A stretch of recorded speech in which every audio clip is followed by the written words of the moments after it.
दोस्तों, United Nations fail होता जा रहा है। दिन प्रतिदिन दुनिया में जो कुछ भी हो रहा है उससे ये बिल्कुल साफ है कि यूएन अपनी रेलेवेंस खोता जा रहा है। सोचिए, यूनाइटेड नेशंस की आंख के सामने एक देश की बॉम्बिंग की जाती है, उस देश के राष्ट्रपति और उनकी पत्नी को घर से उठवा लिया जाता है और यूएन बस देखता रह जाता है, कुछ नहीं कर पाता है। वर्षों से यूनाइटेड नेशंस ताकतवर देशों के अगेंस्ट पूरी तरीके से इनइफेक्टिव साबित हुआ है। ताकतवर देशों को अपने एक्शंस के लिए कोई भी कॉन्सिक्वेंस फेस नहीं करना पड़ता है।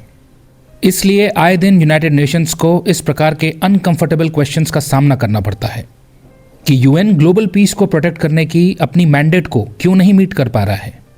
क्या यूनाइटेड नेशंस केवल पावर पॉलिटिक्स को प्ले आउट होते हुए देखने के लिए है? जब यूएन ताकतवर देशों की दादागिरी पर लगाम लगाने में पूरी तरीके से असमर्थ है, दुनिया भर में चल रहे वॉर्स को रोकने में पूरी तरीके से असमर्थ है, तो यूएन एग्जिस्ट ही क्यों कर रहा है? केवल ये कहने के लिए कि इन डेवलपमेंट से हम बहुत ज़्यादा चिंतित हैं, हम इसकी कड़ी निंदा करते हैं। बिकॉज आप देखिए, दुनिया भर में मल्टीपल जगहों पर आग लगी हुई है। यूक्रेन, गाज़ा, सूडान और अब वेनेजुएला। दुनिया भर में कितनी जगहों पर कॉन्फ्लिक्ट्स चल रही हैं, कितनी सारी टेंशन्स हैं। ओपनली देशों की सॉवरेनिटी और टेरिटोरियल इंटीग्रिटी को वायलेट किया जा रहा है। खुलेआम देशों को अनेक्स करने की धमकी दी जा रही है और यूनाइटेड नेशंस इन सब को रोकने में पूरी तरीके से असमर्थ है। अमेरिका ने खुलेआम वेनेजुएला की रजीम को टॉपल कर दिया। अमेरिकी राष्ट्रपति डोनाल्ड ट्रंप खुलेआम कह रहे हैं कि अब अमेरिका वेनेजुएला देश को चलाएगा, वेनेजुएला के ऑयल रिजर्व्स को कंट्रोल करेगा। यही चीज़ हम पहले भी इराक में देख चुके हैं। कोई भी बहाना बना दो, फिर किसी देश को इन्वेड कर दो, वहाँ की रजीम को टॉपल कर दो, फिर वहाँ के रिसोर्सेज को कंट्रोल कर लो। यूनाइटेड नेशंस की सिक्योरिटी काउंसिल बस नाम भर के लिए है। उसके ऑथराइजेशन की कोई ज़रूरत नहीं है, किसी भी प्रकार के कलेक्टिव डिसीजन की कोई ज़रूरत नहीं है। पूरी तरीके से जंगल राज है। आपके पास ताकत है तो आप जो चाहे कर सकते हैं। इंटरनेशनल लॉ की खुलेआम धज्जियां उड़ा सकते हैं। यूनाइटेड नेशंस इस हद तक टूथलेस है कि ताकतवर देश तो अब यूएन को सीरियसली लेते ही नहीं हैं। सोशल मीडिया पर खुलेआम मीम्स सर्कुलेट हो रहे हैं कि यदि आपके देश में ऑयल है और आपके पास न्यूक्लियर वेपन नहीं है तो वो ऑयल अमेरिका का है। यूनाइटेड नेशंस कागजी शेर है। अमेरिकी राष्ट्रपति खुलेआम इंटरव्यू दे रहे हैं कि हमें कोई नहीं रोक सकता। आप सोचिए कितना डेंजरस प्रेसिडेंट सेट हो गया है। अमेरिका के वेनेजुएला में इंटरेस्ट थे। अमेरिका को वेनेजुएला का ऑयल चाहिए था, तो अमेरिका ने वेनेजुएला के प्रेसिडेंट को ही उठवा लिया और घोषित कर दिया कि अब हम वेनेजुएला को चलाएंगे और वेनेजुएला के राष्ट्रपति को हम सज़ा देंगे। अमेरिकन कंपनीज वेनेजुएला में घुसेंगी। फिर अमेरिका का कहना है कि ग्रीनलैंड हमारे लिए आवश्यक है, वहाँ रेयर अर्थ्स हैं, तो हम ग्रीनलैंड को अमेरिका में शामिल कर लेंगे। मतलब आप समझ रहे हैं, जो चीज़ें छिपी हुई होती थी, बंद दरवाज़ों के पीछे होती थी, कोवर्ट ऑपरेशंस के जरिए होती थी, वो अब खुलेआम हो रही हैं। ताकतवर देशों को इतना भी डर नहीं है। अब वो ओपनली क्लेम करने लगे हैं कि हम इसको अपने में शामिल कर लेंगे, इस देश को एनेक्स कर लेंगे, कोई हमारा कुछ नहीं कर सकता। इंटरनेशनल कानून का जैसे मजाक बन गया है। ऐसे तो चाइना भी ताइवान को अपना पार्ट मानता है, ताइवान को रीयूनिफाई करना चाहता है। तो अपने स्ट्रेटेजिक गोल्स को मीट करने के लिए कल को चाइना ताइवान के प्रेसिडेंट को उठवा ले तो तब ये इन्वेजन हो जाएगा, तब ये अग्रेशन माना जाएगा। लेकिन अमेरिका करेगा तो ये डेमोक्रेसी मानी जाएगी, स्पेशल ऑपरेशन माना जाएगा, जस्टिस माना जाएगा। सोचिए किस हद तक अमेरिका ग्लोबल नैरेटिव को कंट्रोल करता है और इसके अगेंस्ट चेक्स और बैलेंसेस इतने कम हैं कि ताकतवर देश अब अपनी रॉ पावर के वल्गर डिस्प्ले से भी नहीं हिचकिचा रहे हैं। खुलेआम अपनी ब्रूट फोर्स को डिस्प्ले कर रहे हैं और इसे ग्लोरीफाई कर रहे हैं। उन्हें रोकने वाला कोई नहीं है। संपूर्ण विश्व जैसे भूलता जा रहा है कि यूनाइटेड नेशंस का गठन एक्चुअली में हुआ किस काम के लिए था। 2 ब्रूटल वर्ल्ड वॉर्स हो चुके थे, शहर के शहर तबाह हो चुके थे, लाखों लोगों की जानें जा चुकी थीं। इसके बाद 1945 में यूनाइटेड नेशंस का गठन किया गया ताकि दुनिया में वॉर्स को प्रिवेंट किया जा सके, पीस को प्रमोट किया जा सके और ह्यूमन राइट्स को प्रोटेक्ट किया जा सके, देशों के बीच में कोऑपरेशन बढ़ाया जा सके। कमेंट सेक्शन में आप ही बताइए, क्या ऐसा हो पाया है? क्या ये सभी मैंडेट्स पूरे हो पाए हैं? होंगे भी कैसे? यूनाइटेड नेशंस के पास अपने डिसीजंस को एनफोर्स करवाने की पावर ही नहीं है। यूनाइटेड नेशंस तो डिपेंड करता है पूरी तरीके से कि उसके मेंबर देश रूल्स को फॉलो करेंगे। लेकिन दिक्कत यही है, कोई ताकतवर देश यदि रूल्स को फॉलो करने से इनकार कर दे तो यूएन फिर कुछ नहीं कर सकता। यूएन का असली पावर सेंटर माना जाता है यूनाइटेड नेशन सिक्योरिटी काउंसिल को। इसका मेन काम है कि ग्लोबल पीस और सिक्योरिटी को मेंटेन करना। और यहाँ भी कैसा मजाक है देखिए, केवल 5 देश यहाँ पर स्पेशल पावर होल्ड करते हैं। यूएस, यूके, रशिया, चाइना और फ्रांस, ये P5 मेंबर्स हैं, यानी परमानेंट 5। इनके पास वीटो पावर है।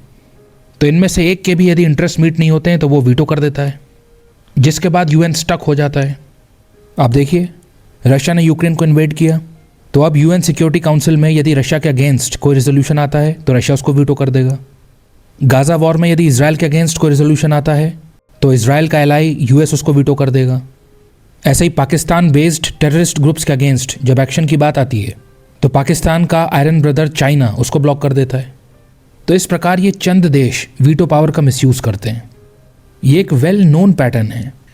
यूएन में बस बातचीत होती है, स्टेटमेंट्स इशू किए जाते हैं, डीप कंसर्न्स रेस की जाती हैं, कड़ी निंदा की जाती है, लेकिन ग्राउंड पर कोई एक्शन नहीं होता है। युद्ध चलते रहते हैं, कॉन्फ्लिक्ट्स चलती रहती हैं, शहर के शहर फ्लैटन होते रहते हैं, हज़ारों लोगों की जानें जाती रहती हैं और यूएन इनको बिल्कुल हेल्पलेस खड़ा हुआ देखता रहता है। 1945 में जब यूएन बना था तब से लेकर आज तक 300 से ज़्यादा कॉन्फ्लिक्ट्स हो चुकी हैं और सच्चाई यही है कि यूएन इन सब को रोकने में बिल्कुल इनइफेक्टिव साबित हुआ है। यही कारण है कि यूएन को क्रिटिसिज्म झेलना पड़ता है। अभी हाल ही में डॉक्टर शशि थरूर ने, जो कि farmer UN under secretary general रह चुके हैं, जो यूएन की फंक्शनिंग को इनसाइड आउट से जानते हैं, उन्होंने भी एक बार फिर यूएन को क्रिटिसाइज़ किया है। ये पॉइंट आउट किया है कि यूएन एक ऐसा संगठन है जो पुराने पावर स्ट्रक्चर्स को रिफ्लेक्ट करता है। ये एक 1945 का ऑर्गेनाइजेशन है जो 21वीं सदी की दुनिया को मैनेज करने की नाकाम कोशिश कर रहा है। भारत, अफ्रीका और लैटिन अमेरिका जैसी इमर्जिंग पावर्स का इसमें रिप्रेजेंटेशन ही नहीं है। रिसेंटली वेनेजुएला के अंदर जो कुछ भी हुआ उसने एक बार फिर यूएन की पैरालिसिस को एक्सपोज कर दिया है। बिकॉज यहाँ पर अमेरिका के द्वारा डायरेक्टली यूएन चार्टर का आर्टिकल 2 सेक्शन 4 वायलेट किया गया। अंतर्राष्ट्रीय कानून में इस आर्टिकल का बहुत ज़्यादा महत्व है क्योंकि ये वॉर, फोर्स और सोवरेनिटी से डील करता है। यूएन चार्टर का आर्टिकल 2 सेक्शन 4 क्लियरली कहता है कि कोई भी देश किसी अन्य देश की टेरिटरी या पॉलिटिकल इंडिपेंडेंस को अटैक नहीं कर सकता है, उसके अगेंस्ट फोर्स का इस्तेमाल नहीं कर सकता है, किसी भी अन्य स्टेट को कंट्रोल करने के लिए मिलिट्री प्रेशर नहीं दे सकता है, अटैक नहीं कर सकता है, इन्वेजन के थ्रेट नहीं दे सकता है। वर्ल्ड वॉर 2 के बाद जो मैसिव डिस्ट्रक्शन हुआ था उसके बाद देशों के बीच में वॉर्स को रोकने के लिए इस आर्टिकल को क्रिएट किया गया था। इसलिए क्रिएट किया गया था ताकि पावरफुल देश कमज़ोर देशों को बुली न कर सकें। लेकिन अभी तो एग्जैक्टली ऐसा ही हो रहा है। Military invasion, air strikes, bombing, naval blockade, ये सब हो रहा है। खुलेआम देशों को अनेक्स करने की धमकी दी जा रही है। ओपनली देशों की सॉवरेनिटी को वायलेट किया जा रहा है और यूएन इसको रोक नहीं पा रहा है। जब आपके पास पावरफुल देश को पनिश करने की मैकेनिज्म ही नहीं है, अपनी मैंडेट को, अपने रूल्स को एनफोर्स कराने की ताकत ही नहीं है, तो फिर तो जंगल का कानून है। जिस देश के पास ताकत है वो जो चाहे करेगा। पावरफुल देश ईजिली यूएन को बाईपास कर लेंगे। पास्ट में ऐसा कई बार हो चुका है, अभी भी हो रहा है। यूएन यदि पावरफुल देशों के साथ अग्री नहीं करता है तो उसे इग्नोर कर दिया जाता है। चीज़ें ऐसे ही इसलिए चल रही हैं क्योंकि यूएन का कोई रिप्लेसमेंट नहीं है, कोई ऑल्टरनेटिव ग्लोबल प्लेटफॉर्म नहीं है। भले ही यूएन जंग को रोकने की अपनी मैंडेट को पूरा नहीं कर पाया है, बट बाकी कई अन्य काम है जो यूएन कर रहा है। यूएन के वर्ल्ड फूड प्रोग्राम के जरिए लाखों लोगों को फीड किया जाता है। यूएन की agency United Nations high commissioner for refugees अपने देश से डिस्प्लेस्ड हुए लोगों को, रेफ्यूजीज़ को प्रोटेक्ट करने का काम करती है। यूनिसेफ बच्चों के लिए काम करता है। WHO global health standard set करता है।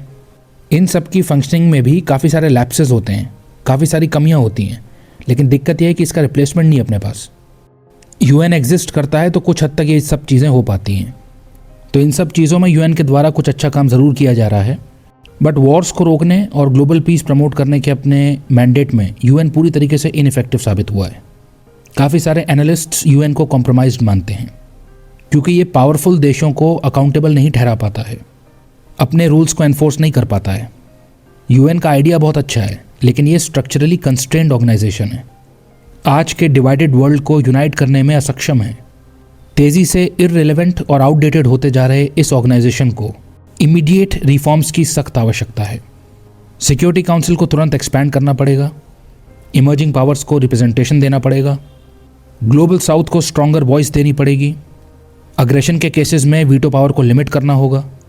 चेक्स एंड बैलेंसेस रखने पड़ेंगे, नहीं तो यूएन की क्रेडिबिलिटी घटती जाएगी और धीरे धीरे इसकी जगह रीजनल ब्लॉक्स ले लेंगे। दुनिया भर में जो केओस चल रहा है उसे रेक्टिफाई करने के लिए और एक इंटरनेशनल रूल बेस्ड ऑर्डर को मेंटेन करने के लिए यूएन में नेसेसरी रिफॉर्म्स करने पड़ेंगे। इतिहास गवाह है कि जब कभी विश्व में रूल्स मैटर नहीं करते, केवल पावर मैटर करती है, तब विश्व में वाइड स्प्रेड डिस्ट्रक्शन और क्याओस देखने को मिलता है। समय रहते यदि इसे एड्रेस नहीं किया गया तो इतिहास फिर से दोहराएगा। और चिंताजनक बात यह है कि आज के न्यूक्लियर वर्ल्ड में हम इसे अफोर्ड नहीं कर सकते।